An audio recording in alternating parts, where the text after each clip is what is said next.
Hello people, I'm Paul van Cleven. I'm a watercolorist and today I'd like to explain you in which way you can stretch your watercolor paper onto a wooden board. For me that's very important that people do that. I always ask my students to do so. Why? Because otherwise you paint on a paper which is with a mount and with a valley and whatever, and then it's almost impossible to make a watercolor which is nicely done. So it's very important to make sure your paper is stretched to a wooden board. If you work wet on wet, it's not necessary to do so, but in all other ways of painting, it's very important that you do it. I won't say that the way that I do it is the only way to do it, but I know for sure if you do it in this way, you make sure that it's done properly, and then you will have a result like this. If you look to this board, it's all very nicely done. Okay, I will explain you how to do it, that you get a result like this. Okay, so what do we need? Of course, the paper, the tape, which is especially made to stick the paper on the wooden panel, especially for watercolor. You will need a plate like this, which is deep enough to put a sponge in it with water. Then, of course, your paper. In this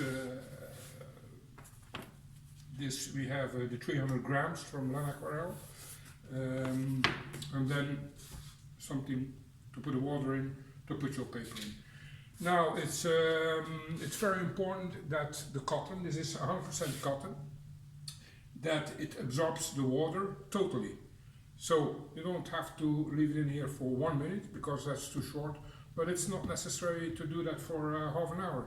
So if you take like 5 minutes, then you will have a paper which is wet until the middle of the paper, so it will be wet, all the cotton which is in it will be wet. That's very important.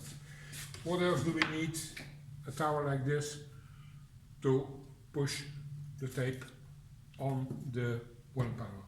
I'll first show you how we get the paper out. It's very important. Every step that I show you is very important. We start with this, keep it like that. The water is dripping out. It's flowing out of the paper. The moment it drips, that's the moment we will put it on the wooden panel. So, a little bit, just wait and see. Okay, that's it. I take it like this, I take it like that, and I just put it nicely, gently on the wooden panel. Okay, then I take this one, the length, the width, and 2 more of them. 1 more on me. Okay, like this, like that. Okay. I take the water.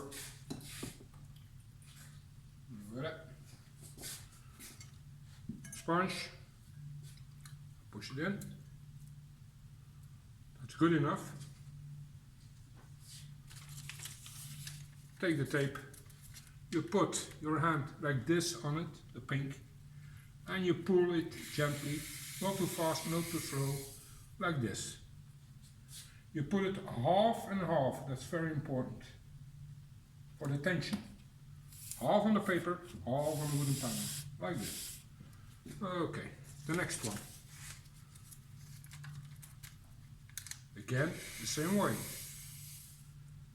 Like this. Half. Voila. Okay, the next one.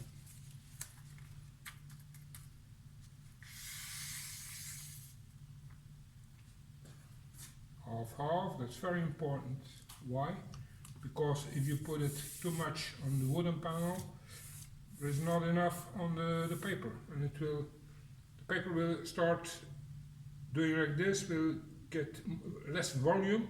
So if it's only half on it, not half on it, if it's only for a quarter on it, then it will pull it loose. The next one.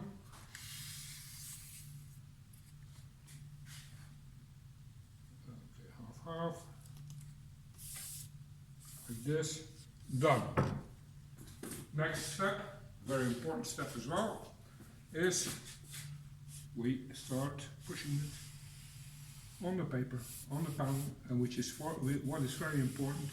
This little coin that you have here, make sure it's pressed to the wooden panel. Like this, do a little bit like that, and that's the tension that you need when it starts drying, that it won't pull it loose. Okay, I do it here. Again, the edge here. Again, the edge. Don't do it with your nail. Make sure, never do it like this, because this will cut the tape. And then the other one.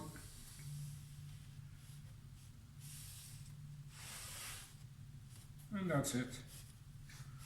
It's done. What will happen now, you will see that the paper will do like this. Don't worry.